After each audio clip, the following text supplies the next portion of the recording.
Jesuit, the Vatican. You eating Catholic doctrine. That's what you are eating. That's why, and again, Revelation chapter 17, the Bible called this power whore, the mother of harlot. Means if this power is a mother, notice, that means that this power has a daughters. It's a Sunday churches that they accept their sun worship day. That's why it's Sunday. And watch even the spellings, you find out that's what it is. So friends, Jesus Christ is coming. Whether you go to church or not, friends, take a stand now. Saturday is the biblical day, the Sabbath, because God knows that in the end, the devil's going to make a lot of people forget the day. It's the holy day that they prove that he's the one who created heaven and the earth. Friends, that's why he began by saying, remember the Sabbath day to keep it holy. Oh, friends, isn't that sad? Said Jesus. Why you call me Lord, Lord, and do not the thing which I says? Says Jesus. These people confess me with their mouth, but their heart is far from me. Luke chapter 23, verses 50 to 56, and also Luke chapter 24, verses 1 to 3. In order for you to understand, you have to know that the Bible says all things was made by him. So Jesus Christ created this world 6 days, and the 7th day he rested, according to Genesis chapter 2, verses 1 to 3. And then when Adam and Eve, they sinned, redemption, he came and he died for us. Friday on the cross, Jesus Christ, he says it is finished. And then he rested on the Sabbath day. Notice when the sun was going down, Friday evening, they buried Jesus Christ. So the early day in the morning, notice, according to Luke chapter 24, verses 1 to 3, Jesus Christ rose on Sunday. So Jesus Christ kept the Sabbath after the creation, and he kept the Sabbath after redemption. It's a beautiful thing if you understand. That's what biblical Sabbath is all about. And now look how they're uniting their churches. Notice Sunday churches to so-called the mother of the church. They are ecumenical unity. Your Holiness, may I present Archbishop Kayang Barsamian, Primate of the Eastern Diocese of the Armenian Church in America. May I present Archbishop Yichen Akachi, the Legate and Ecumenical Officer of the Eastern Diocese of the Armenian Church in America and President of the National Council of Churches in the United States. Holiness, may I present Reverend Dr. Donald McCoy, representing the presiding Bishop Mark Hansen of the Evangelical Lutheran Church in America. Holiness, may I present Bishop Jeremiah J. Park, Bishop of the New York Annual Conference of the United Methodist Church.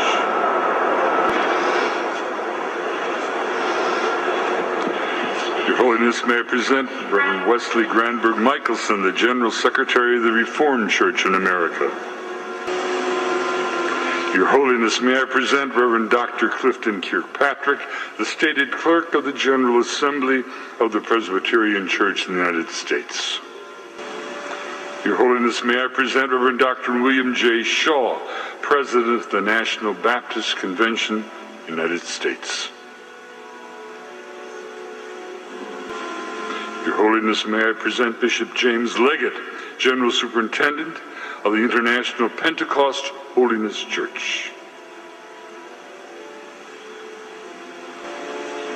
Your Holiness, may I present Dr. Leith Anderson, President of the National Association of Evangelicals. Your Holiness, may I present Bishop David H. Benke, President of the Atlantic District of the Lutheran Church, Missouri Synod. Your Holiness, may I present Reverend Dr. A.R. Bernard Sr., President of the Council of Churches of the City of New York.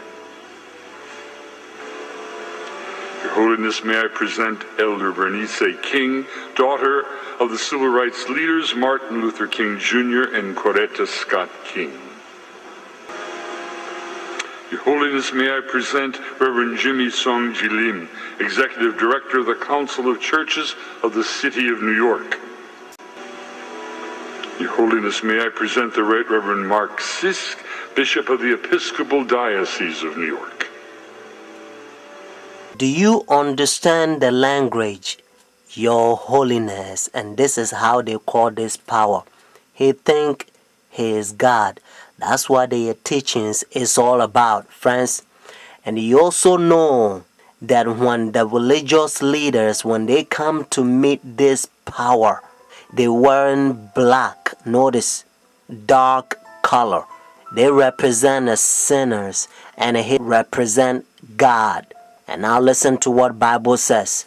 This is the chapter. Notice 2 Thessalonians chapter 2.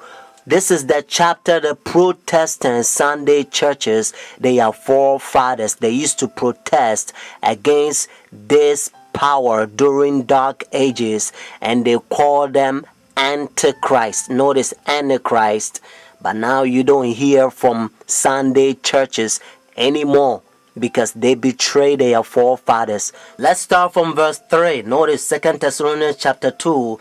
Let no one deceive you by any means, for that day will not come unless the falling away comes first, and the man of sin is revealed, the son of perdition, who opposes and exalts himself above all that is called God, all that is worshipped, so that he sit as God in the temple of God, showing himself that he is God.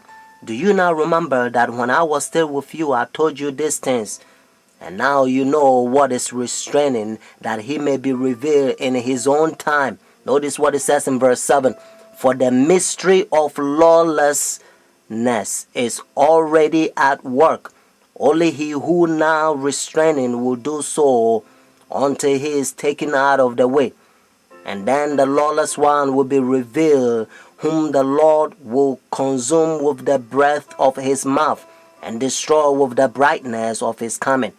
The coming of the lawless one is according to the working of Satan, with all power, signs, and lying wonders, and with all unrighteousness, deception among those who perish, because they do not receive the love of the truth, that they may be saved.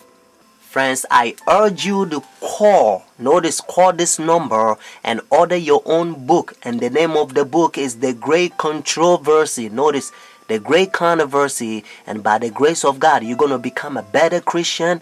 You're not going to fall to this Christianity that has become like a coffee and milk shake together, because the man of sin infiltrating the churches and they destroying doctrines.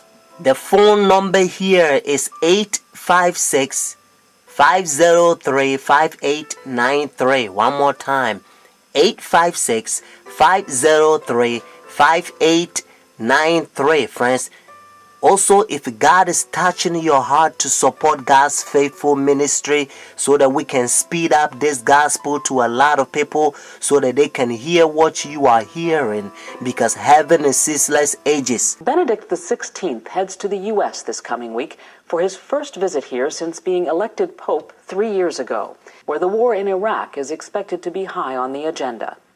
On Friday, Benedict travels to New York, where he will address the United Nations General Assembly. The UN event was his original reason for coming to the U.S., and many experts believe that speech could be the most important of his trip. Kim Lawton takes a look at the unique role the Pope and the Vatican play on the world stage. Soviet leader Joseph Stalin was once questioned about the influence of the Vatican. Stalin is famously said to have replied, "The Pope, how many divisions has he got?" The answer, as it turns out, is more than Stalin and many others might have guessed. Experts say the Pope and the Vatican wield considerable global influence. They don't have economic engines they have to feed. They don't have armies. They don't have land. The Vatican is only 106 acres. It's the smallest nation state in the world, but it is a huge moral, spiritual superpower. In questo momento As the Bishop of Rome, Pope Benedict XVI is a spiritual head of the Roman Catholic Church worldwide. But he also wears another hat, head of state for the independent territory of Vatican City and the Catholic Church's government, called the Holy See. It's the tension between those two roles that actually gives him a resilience on the international stage, that he doesn't just speak for a geopolitical unit, but also for a demographic within the world. The Holy See has played an active global role for centuries. It has permanent observer status at the United Nations and has all the rights of full UN membership. The Holy See has formal diplomatic relations with 177 countries around the world, including the U.S. Ambassadors, called apostolic nuncios, represent the Holy See from embassies like this one in Washington, D.C. The U.S. has sent an ambassador to the Holy See since 1984. The current U.S. ambassador at the Vatican is Harvard law professor Marianne Glendon, who took up her post in February. James Nicholson held the position from 2001 to 2005. I always said I